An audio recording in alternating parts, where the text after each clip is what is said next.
Hi, folks. Morning, afternoon for some of you, very early morning for others. Thanks so much for joining us today at the very beginning of August recess. It's a critical moment to prepare ourselves for some advocacy. Let's give it a minute as folks come in, stream in. Lots of folks joining.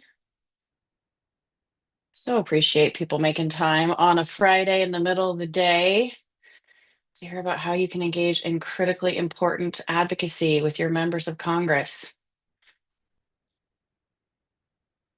I hope everybody is doing well.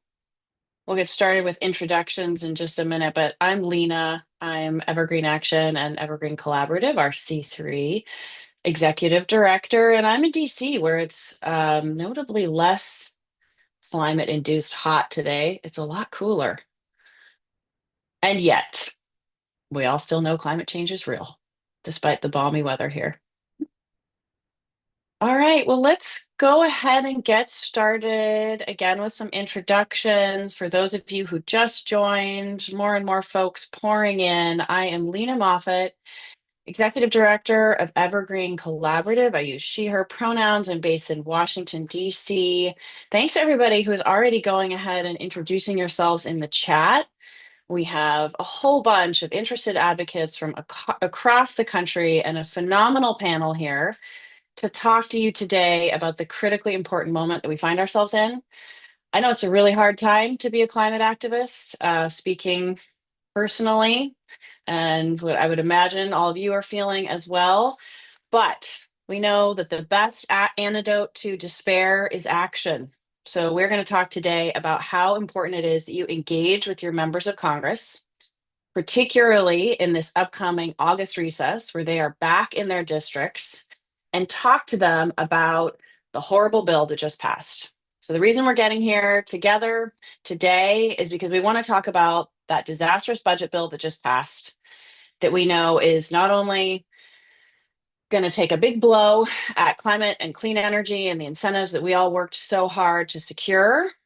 It's also going to take away healthcare for millions of people, food subsidies for millions of people, but it is not time to give up. It is time to double down on our action. We all still care about the climate crisis and we know that we can address it. So together, we're going to talk through some of the resources that we have for you to ensure that you are able to use your important voice and engage with your members of Congress and hold them accountable if they supported the bill, help them continue to stand up strong if they stood up against it, and what you can do in your own community. Okay, but before we get in too far, let's meet our incredible panel here. I think we are still waiting on our two members of Congress who are going to be joining us. I'm going to introduce the rest of the panel and then turn it to them when I know they will be joining us in just a moment. Oh, there's Representative McClellan. Hi, Representative McClellan. Thank you so much for joining us. All right, well, we'll start with your intro. Joining us is Representative Jennifer McClellan from Virginia's 4th District, who entered the U.S. Congress in 2023 after winning a special election. She served in elected office for nearly 20 years, first elected to the Virginia House of Delegates in 2005, and served in that post until she was elected to the Virginia State Senate in 2017. Throughout her 18 sessions in the Virginia General Assembly, Representative McClellan passed over 370 pieces of legislation. That is incredible, including landmark bills to protect and expand voting rights, combat climate change, preserve reproductive health care, and enhance workers' protection and labor rights. In the current Congress, Representative McClellan sits on the House Energy and Commerce Committee, a critical committee for all of us who care about climate change and clean energy. And Representative McClellan, we're so honored to have you here today. And wow, so many pieces of legislation. You are clearly a fellow member of the Get Shit Done caucus. We're so proud to have you here. Thank you for joining us. Thank you. Can you see and hear me okay? We absolutely can. Thank you Perfect. again. All right, next I am going to go to Emily Gorman, who serves as the Chief Field Officer at the Sierra Club, where Emily leads efforts to build grassroots power and mobilize communities for environmental advocacy. Since joining the organization in 2017 as a Ready for 100 campaign organizer, Emily has held key leadership roles, including Florida chapter director and regional field director for the South. From 2020 to 2023, Emily served on the Florida Advisory Council on Climate and Energy, and she currently serves as Vice Chair of the Board of the Miami Climate Alliance Coalition. In addition to their organizing and leadership work, Emily is the author of Occupy Images, Examining Identity, and a contributing author to the Building Owners and Managers Institute's High Performance Sustainable Building Investments. Emily, you're an expert in so many realms, but particularly in organizing and galvanizing people to take action. And having spent a decade of my career at the Sierra Club, I have so much respect for folks like yourselves who are organizers and chapter directors. What a critical and difficult role.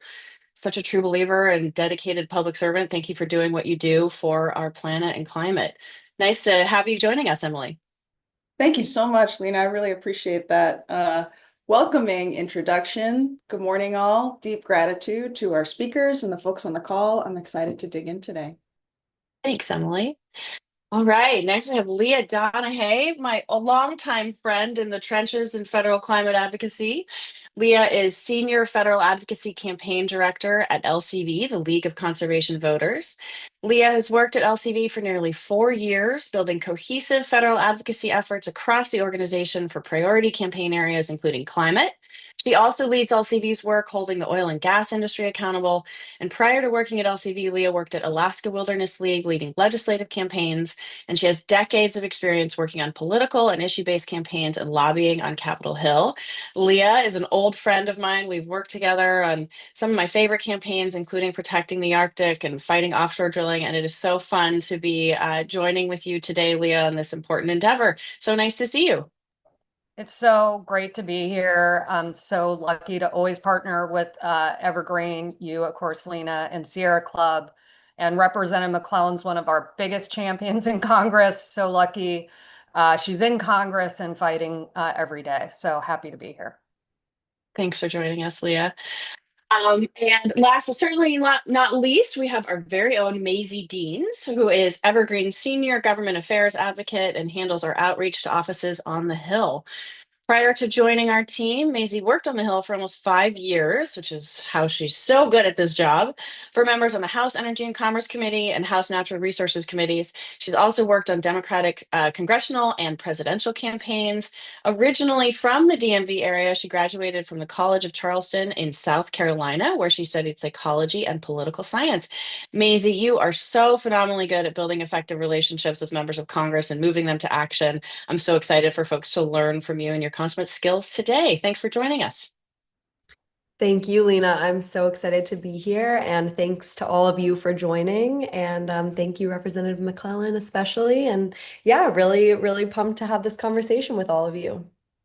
Thank you so much, Maisie. Okay, before we turn to our incredible panel, I just want to do a couple of housekeeping items. For the next 30 minutes or so, we're going to hear from our speakers about this moment that we're in, how to engage with your members of Congress, the toolkit that we've built to help you do so. And then for the last 10 to 15 minutes, we'll answer hopefully all of your questions that you have. If you have questions while we're talking, check out the Q&A box at the bottom of your screen and go ahead and enter your question in there. We'll do our best, again, to get to all of the questions. And then also check out the resources button at the bottom. Our incredible digital wizards have upgraded our Zoom capabilities here, and you can actually click in there and see the toolkit that we're going to talk about, download it as we're talking, as well as other resources that are in there. Okay, so let's go ahead and get started. Representative McClellan, I want to start with you. Thank you again so much for joining us. It is such a critically important time right now. I know, as I mentioned, it's obviously a hard time to be folks like ourselves who care about climate change and care about clean energy. Can you just set some context for us for a minute? This big budget bill just passed. It included a bunch of things that repeal clean energy tax credits and take a blow at climate action.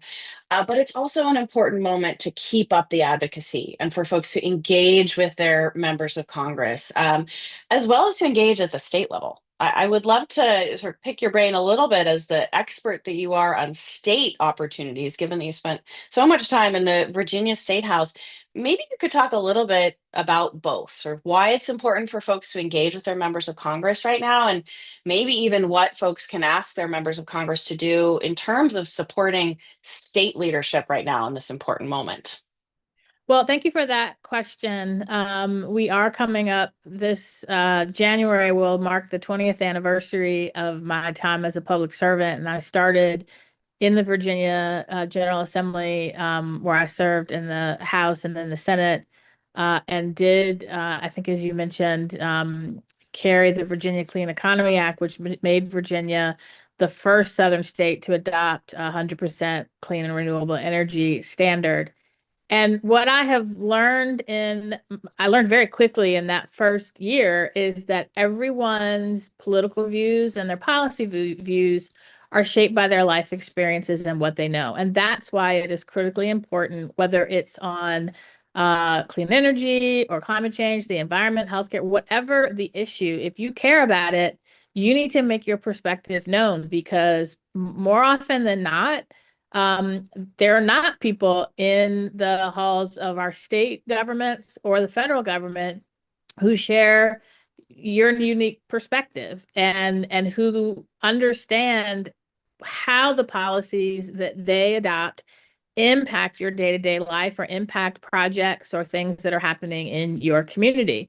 And so the first step is do your part in a government by, of, and for the people by using your power, which is your voice and your vote. And so in using your voice, reaching out to your members to say why clean energy and climate action are important to you, making connections and telling stories in particular about how climate change has impacted your life, how dirty fuels have impacted your life or your community, and that you want this transition and why. And so when you're talking to members of Congress, that's particularly important because we don't always cooperate or work or even talk with our state partners, but this takes action at every single level. And so when you're talking to your members of Congress first, make sure they understand that you want this transition and why, that it's important to you. It could be as simple as, hey, clean energy is the cheapest and I'm worried about my electric bills going up. It could be, it's the cleanest and the healthiest, and here are the impacts that we're seeing in our communities from a public health aspect. Here are the impacts we're seeing from a national security impact. So talk about you want the transition and why. Tell them you want them to work with, cooperate with their local and state officials and policymakers in making this transition, and what you expect them to do, and ask them what their positions are on a lot of these bills. Follow up on what they're doing, and making sure they hear from you. And that's for a number of things. One, if it's somebody that agrees with you and voted the way that you wanted them to vote, thank them. People often let us know when they're mad at us, but it's helpful to know that we're on the right track, and it gives us the ammunition to say, this is what my constituents want. This is what the businesses in my district want. But then when we disagree, it helps us to see, hey, maybe I need to start listening to my constituents and put their priorities first. Thank you so much. That is so well said. I can't underscore the importance of your perspectives enough there. That's just phenomenal. I really, really appreciate that. And I think you've armed folks really well to go into offices and talk with their representatives in a way that really matters. And it's great to hear that even champs like yourself, want to hear this and that it really helps you keep leading. Thank you so much for your leadership and passing that 100% clean bill too in Virginia. And I love that you hit on costs too. We know that people are really struggling with the cost of living in this country. And the fact is that clean energy is still cheaper. It was cheaper before. It's going to be cheaper even without these federal subsidies. Several studies are still showing that. And I'm so glad you hit on that. That's the best way that we can help bring down electricity bills, is by building more clean energy faster. So thank you so much for that inspiring remarks and for all of your leadership. We're just so grateful to have you with us, and your leadership at the federal level now too, Representative. Thank you. Okay, I'm going to turn to Emily for the next question here, and just reminding folks that we are all in this together, that it is a hard moment with the federal administration doing what they are doing, attacking climate science, with the majority Republicans holding both the House and the Senate and what they just did, passing this big budget bill, rolling back not all, but big pieces of the Inflation Reduction Act, and really taking a sledgehammer to our federal investments in clean energy at a time when we need those investments, now more than ever. Like we were just talking about, it is the time for more clean energy. It is cheaper, it is better for all of our health, and it is better for the climate, as we just talked about. So, Emily, I wonder if you could talk for a minute, given your incredible expertise in organizing, why are folks on this call who care about climate change, who care about clean energy, particularly well equipped to engage with their member of Congress in this critical moment? Thanks for that question, Lena. I really appreciate it. We've been talking today about this devastating budget bill, and I really can't emphasize enough that what we're talking about is that Trump signed the most sweeping anti-environmental, anti-health law in history. That affects nearly every issue that we care about. By rescinding investments and eliminating programs, this law is going to decimate the American clean energy economy. We are divesting from affordable clean energy and doubling down on deadly, expensive fossil fuels. And as Representative McClellan was talking about making that direct connection, I want to be really clear about what that means for us, the people. It means that pollution is going to increase. More of the air pollutants that increase rates of asthma, heart conditions, cancer, and premature death. It means our grid will be less reliable. There's going to be a greater risk of blackouts. We're going to reduce the resiliency during extreme weather events like hurricanes, flooding, polar vortexes. It means that greenhouse gas emissions are going to go up, driving global warming that threatens our communities, worsening the climate disasters that continue to take lives and livelihoods. That is especially true for BIPOC communities and the overburdened, over-extracted places that are already impacted. It means jobs are going to be lost. We're estimating between 700,000 to more than 1 million. In my home state of Florida, we're talking about more than 100,000 jobs lost and more than 10 billion in GDP loss in the next 10 years alone. And as we've mentioned, it also means that electricity bills are going to rise. They're going to go up hundreds of dollars in the next year. That increases our energy burden even more. I've done a lot of energy affordability work here in Florida, and I can't tell you how many people I sat on the phone with calling the utility company, because if we could find a way to lower their bill by even $20, that meant one more medication they'd be able to afford that month, or one more hour they could run AC during the heat of the summer. It is a real field temperature of 110 where I am right now, y'all. And I know that many of my neighbors have turned off their air conditioning today because they cannot afford the electricity bill. Imagine how much harder it's going to be when costs go up hundreds of dollars next year.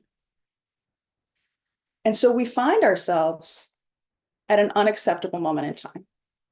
But we know that it's organized people acting together in relationship with each other that changes the world.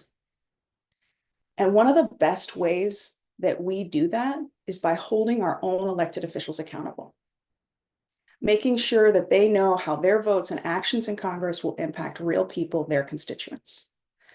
And if we want the future of our nation to be better, stronger, safer, more affordable, we must demand better from the folks elected to serve us, especially on climate policy.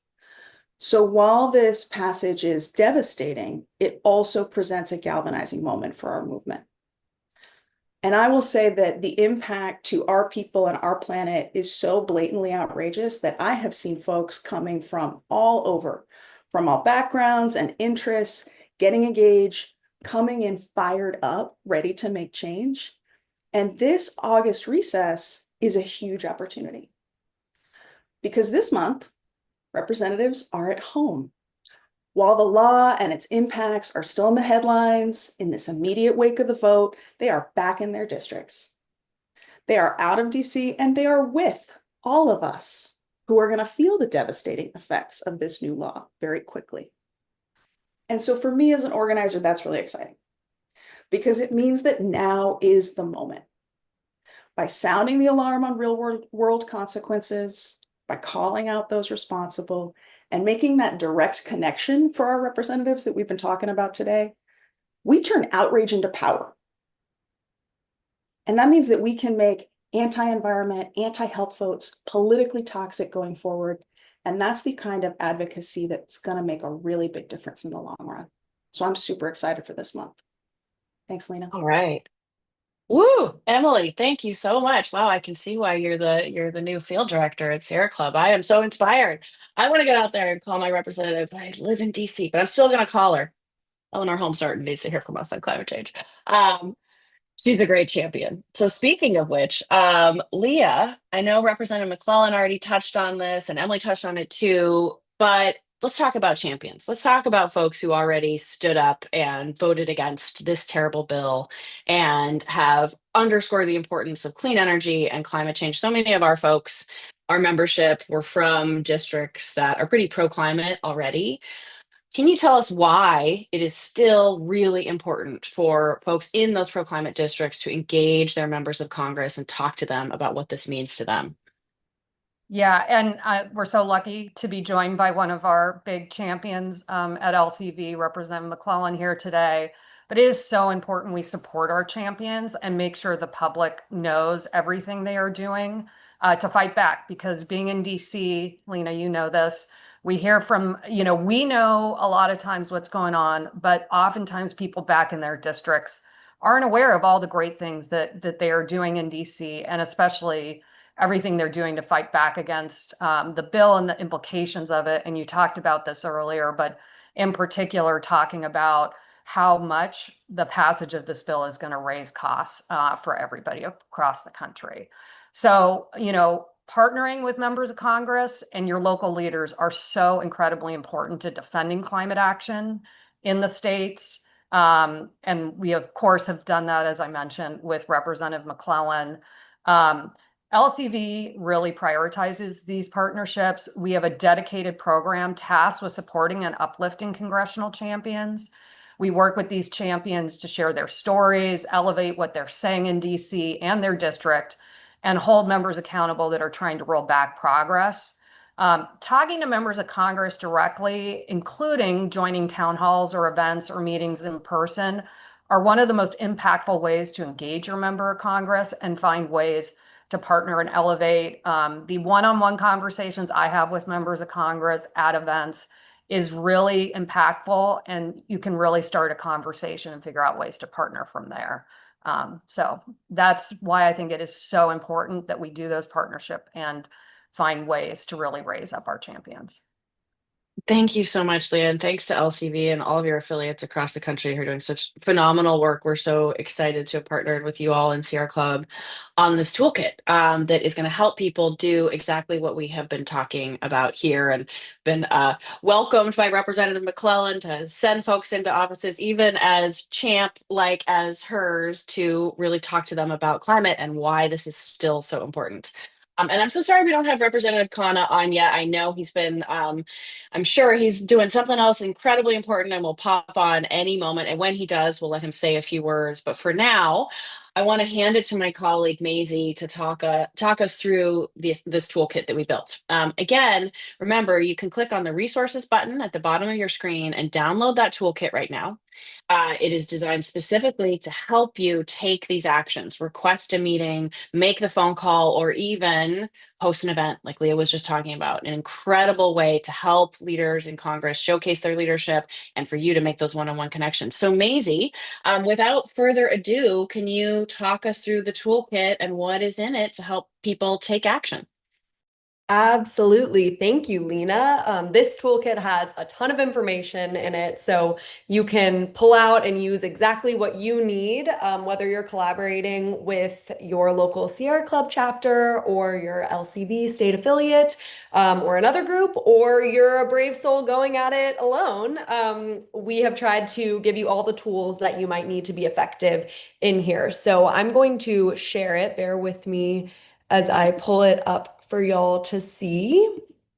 And you can also scroll through with me on your own. Can everybody see this? We can, but Maisie, you know what? I think we have Representative Khanna Oh, joining great. us now just for a couple of minutes. So And I'll hold that thought, everybody. We're going to see this toolkit again in just a moment. But while we have our second representative with us, I think just for a couple of minutes, I want to take a second to introduce him and ask him to say a few rousing words for us. I'm sure you all know Representative Khanna. He basically comes without introduction needed, because I'm sure you've seen him across the country on so many different platforms. It has been phenomenal to see your media coverage lately, Congressman. But let me go ahead and introduce you, the great congressman from California's 17th district joining us, who's of course the leading progressive voice in the House, working to restore American manufacturing, technology leadership, and improve the lives of working people across the country. Representative Khanna is chair of the House Oversight and Reform Environmental Subcommittee, clearly cares about this issue, has been a personal champ on it for so long. I love, love, love that you brought the CEOs of 6 major fossil fuel companies before Congress to testify under oath about their misinformation about climate change for the first time ever, holding hearings on that and the health harms associated with things like leaded aviation fuel, wildlife preparation measures, and even more. And Representative Khanna, let me just say from a personal standpoint too, it has been so phenomenal to see your fighting voice as ever around the country, continuing to stand up with your progressive orientation for working class people and for climate change. And when you texted me after the election, it really helped me in a dark moment. Even as a dedicated climate advocate, we all have those moments of despair. And I know it's been hard for so many of us after the election. And your communication saying, hey, it's not time to give up. We have to double down and keep fighting. Really, really helped me. And I know you've inspired millions of others across the country. So we are so thrilled to have you here with us today. Thank you so much, Representative Khanna. Please take it away. Well, thank you. Thank you so much for your leadership, Lena. Thank you for everyone joining this call. This is a time of great need for your voices, for activism. I believe that we need to have a clear, bold climate agenda going forward. We need to declare a climate emergency when we next get back into power. If Donald Trump can declare a border emergency, there's no reason that we can't declare a climate emergency. And that is a signal to all of the agencies to take very seriously the deep existential climate threat. We need to stop the fossil fuel subsidies, make sure that we're not continuing to prioritize the subsidies to old technologies when we need to be doubling down on solar, on wind, on renewables that are far more cost effective and innovative. And we need to double down on the economic and reindustrialization of this country, which will produce not just new jobs in every part of America, but jobs that are clean jobs, whether it's hydrogen steel, whether it's clean aluminum, whether it is new electric vehicles, whether it's new solar or energy production. By the way, we should be stopping the export of oil, what Trump is doing. I mean, he's basically exporting currently oil and fossil fuels that's bad for the environment, but also bad for American consumers. And a lot of his restrictions on solar and wind have hurt Americans at the electricity prices, utility prices. And we need to make the case that our climate policies are good for the American pocketbook, that they're actually deflationary. So I appreciate all of your leadership. I look forward to joining you in the fight. The one last thing I'll say is we do need, from an environmental perspective, from a human rights perspective, to be speaking out about the awful, horrific war in Gaza.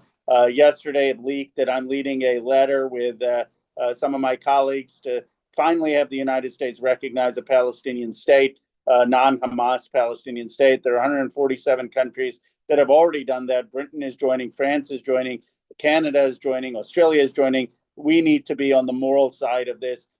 Human rights are tied to environmental justice, are tied to a vision for a multiracial democracy that is playing a just role in the world.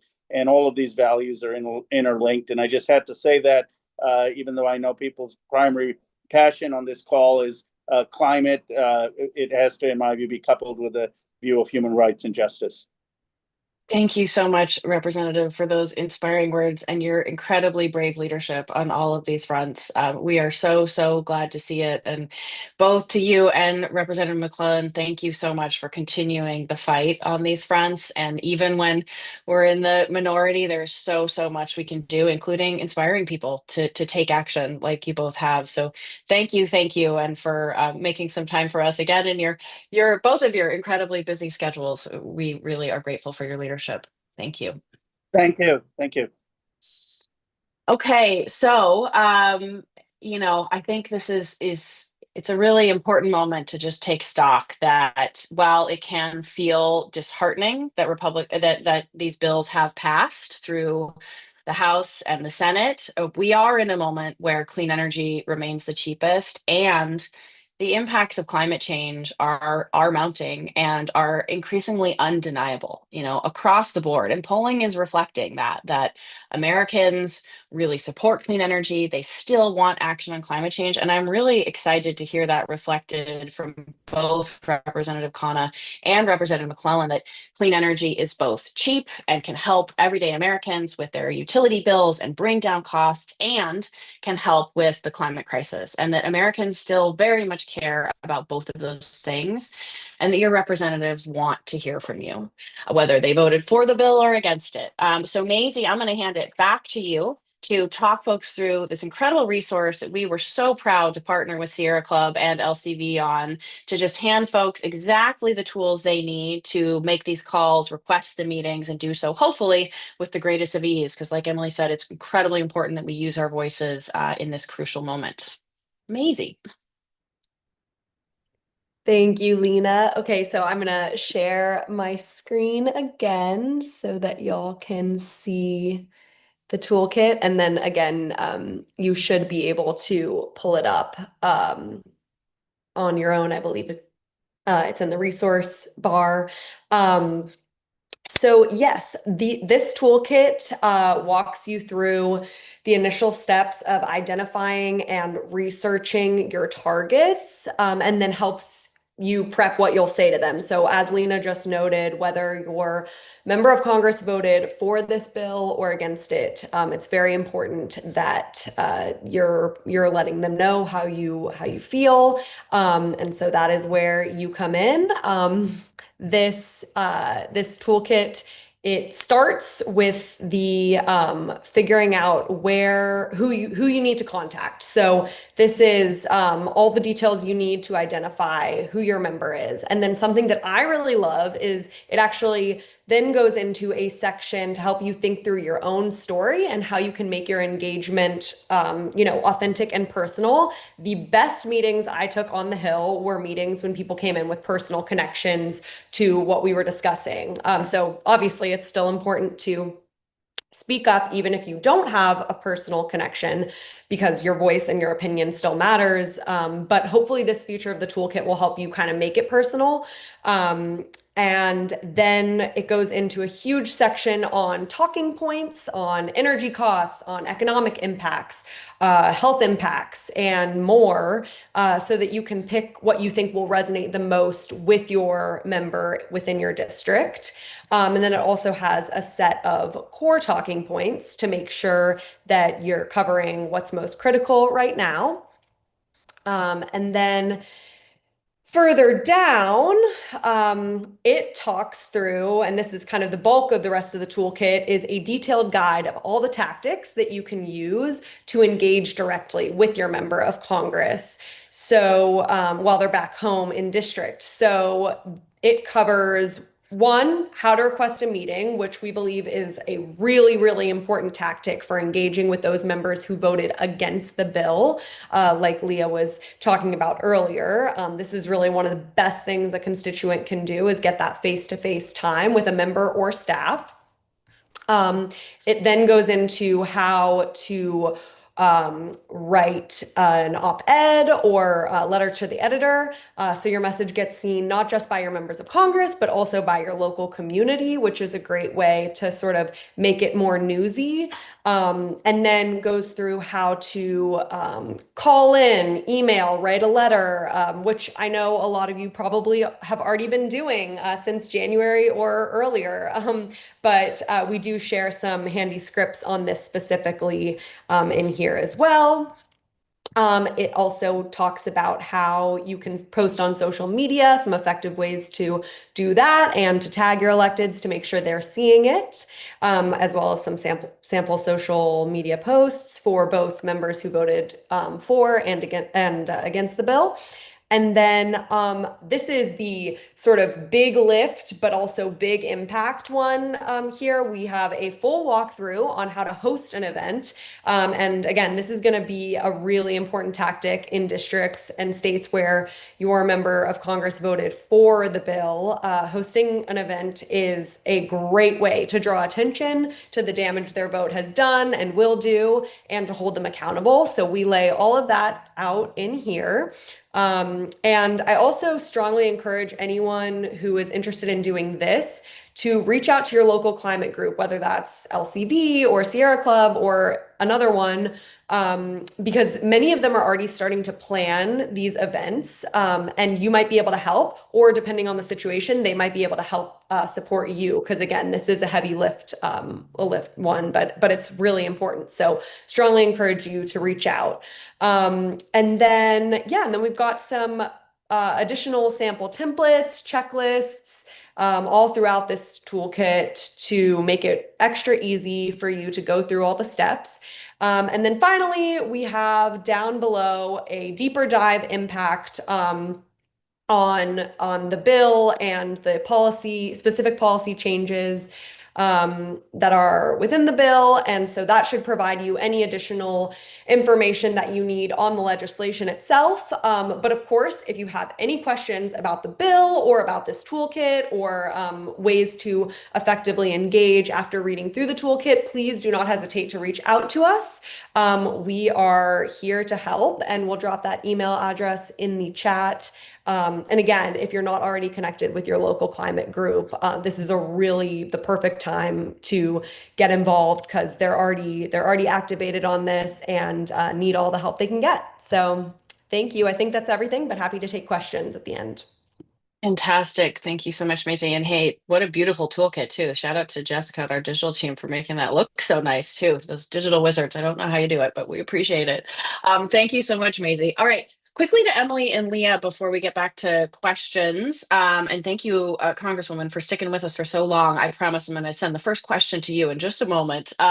But Emily and Leah, your groups, Sierra Club and LCV, of course, have such powerful chapters and affiliates across the country with so many members who are ready to take action. Where might folks find some more resources or anything else you want to tell us about how people can find support or additional opportunities that you all are about to host or share details on over the August recess? Happy to jump in there. Thanks, Lena. Folks, we've talked about the importance of organizing in your home community today. If you are looking to connect with others in your home state, I want to invite you to find your local Sierra Club chapter. Join us in building power where we feel like it matters most. That link is in the chat, I think, but you can go to sierraclub.org/chapters to find your local team.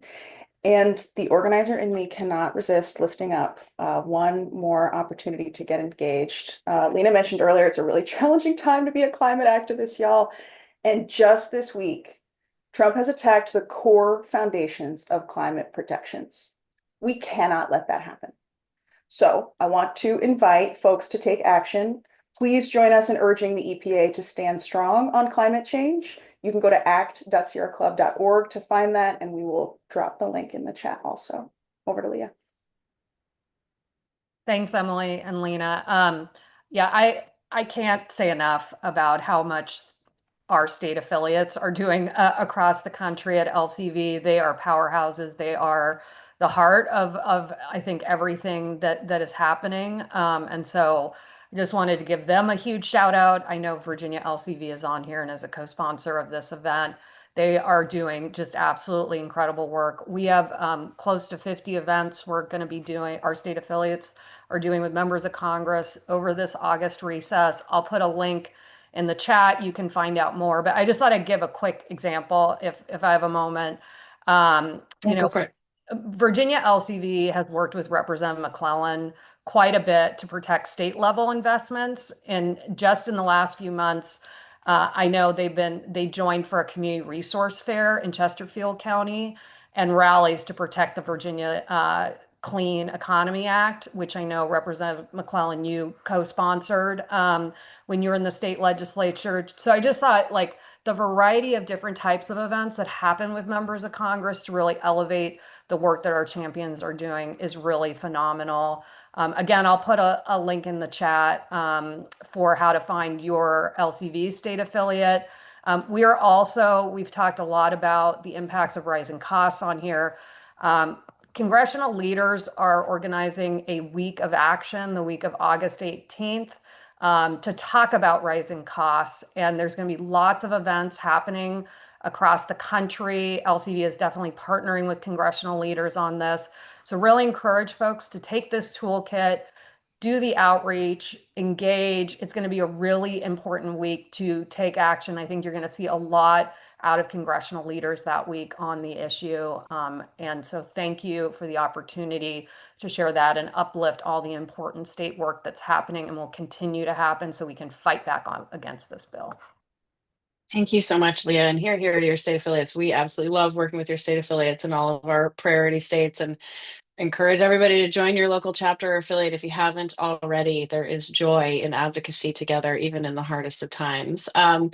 Okay, so with that, I'm going to turn it to the Q&A section of our event together, and we've got a couple of great ones already. I see one from my buddy Ross McFarlane, former board member of the Sierra Club. Ross, thank you so much for joining us and for your great question.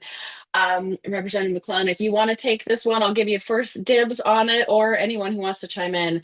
This is a good one. There's a new poll out from the Environmental Voter Project that shows that people very much still care about climate change. In fact, they think about it more often than they think about other top tier issues like abortion, immigration, or gun violence, but are less likely to view it as a political problem and more as an issue of individual action, even though we know that this is a problem that is systemic and requires comprehensive solutions. So I'm curious, Representative, you have thoughts about how we can flip this and convince folks that the climate crisis is very tied to our systems and our governing systems and require, policy changes to solve it.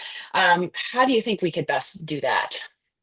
So I do, and this bill gives us an opportunity to do that. This is a perfect example of how public policy, energy policy, communicate, like pretty much a lot of policies, whether it's clean cars and transportation policy, trade policy, impacts the environment, impacts climate, impacts whether we are stemming greenhouse gases or not. And so I think where a lot of us failed, I think we need to acknowledge some of our failures first. I think where a lot of us failed after the Inflation Reduction Act made the biggest investments in climate action and environmental protection and clean energy in American history, we didn't tout it. We didn't tell people Congress did this, and this is why Congress had to do it related to energy policy that Congress and our states and even our localities play a role in, because I think it's also important to help people understand local zoning decisions impact what whether solar panels or solar power plants get put in place. So now is our opportunity to tell people this is what happens when you don't have climate champions in the majority. Because even with this bill, I saw a poll recently that less than 40% of the American people know what's in this bill. They've heard about it. They don't know what's in it. And most of the conversation has been around healthcare or other portions and not this. So I think the first opportunity is to amplify what public policymakers are doing that impacts climate change. And that's talking about this bill. That's if you're on social media, amplifying what climate champions are saying to help spread the word. And that in and of itself is going to make a big difference. Yeah. Thank you so much. I couldn't agree more. I think we've all learned a lot of lessons since the passage of the Inflation Reduction Act, and since since November a year ago, and since the passage of this most recent bill, about really lifting up our successes and when bad things happen too. I know we're going to be doing a lot of work, and our colleagues at LCD and Sierra Club are already doing a lot of work too, to just showcase the impacts of this really devastating policy too. Plants closing, people losing their jobs. Policies have implications and impacts on people's real lives. Electricity bills continuing to go up. Why are these things happening? And that the opposite can be true, that we have solutions, that we can solve multiple problems at the same time. Clean energy not only will drive down emissions, but also will drive down costs, like we've been talking about, which will continue to be true even after these subsidies go away, even though it is critical that projects try to take advantage of them in this one remaining year where those two core tax credits are still available to some extent. So thank you so much for that. Anybody else want to answer that question? Or I can jump to the next one. Leah, I see you. Go for it. Yeah, I just thought I would jump in here. I think I couldn't agree more with Representative McClellan here that we really need people to connect climate to their everyday lives and not have it be something that feels existential over here. And that is why it is so incredibly critical that people understand that clean energy and having clean energy and using clean energy will help them address the climate crisis. And so that's why I think it's critical that we are really talking about how rising costs are only going to go up as the Trump administration and Congress are taking away are trying to reduce the industry. And so, making that connection and making it real. And I think that's what a lot of polling is telling us is people really need to see how this impacts their lives, even if they don't live in the horrific wildfires of LA or in Texas with all the flooding. I think that's not everyone's real day impacts, even though it is spreading across the country and will be. And so really connecting it for people in their everyday lives is really how we address the climate crisis because it surrounds us. So I just wanted to add that in. That's why, again, giving a shout out to all the events that are happening this summer, really making that direct connection. So people really do understand what's in this bill. We should have done a more effective job of it after IRA. I know there was a lot of work to try and make that clear, but we have to succeed this time at really making sure people understand the impacts of this bill on climate, on our environment, and on all the costs that we are talking about that are going to be rising. So I just wanted to add that in, and really should be the focus of events happening this summer. Absolutely. Thank you so much. And that it's pretty simple in connecting it to folks' everyday lives. All right, I think we have time for one or two more questions. We got a really simple one that I'm thinking Maisie or Representative McClellan could answer. As folks are asking for meetings in person with members who aren't climate and clean energy champions, who may have supported this bill, what is the key ask for them? What's the most important thing for your colleagues across the aisle, Representative, to hear? That is such a great question. So I sit on the Energy and Commerce Committee. I sit on the Energy Subcommittee, and there's this huge disconnect between what I hear some of my colleagues say they want to do and then how they vote.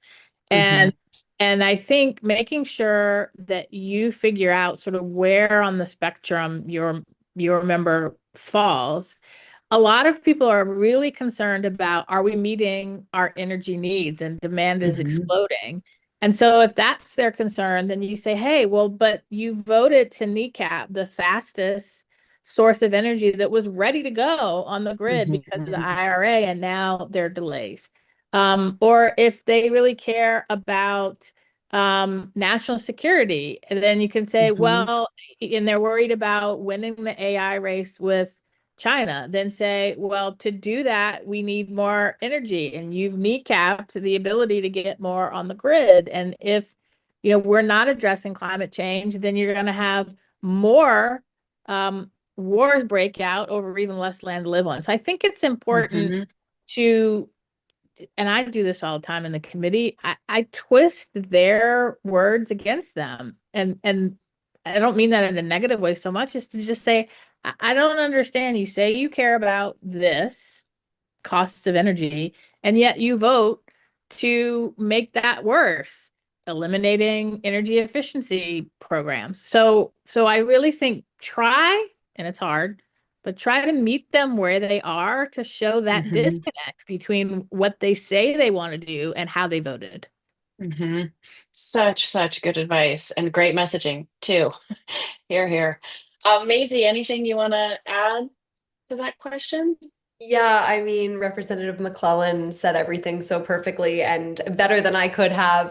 The only thing that I would add to that is just want to make sure that people understand that so much about requesting a meeting or hosting an event, working with your local chapter on an event is also not only for these direct asks and to make sure that the policy is that your opinion on the policy is understood. It's also about accountability and making sure that these members understand that you are watching and that they are not doing these things in a vacuum where they won't be affected later on down the line. And also that that just their constituents are paying attention to what they're doing. And when they take votes that hurt their constituents, the constituents know. I think that that's something that a lot of people lose sight of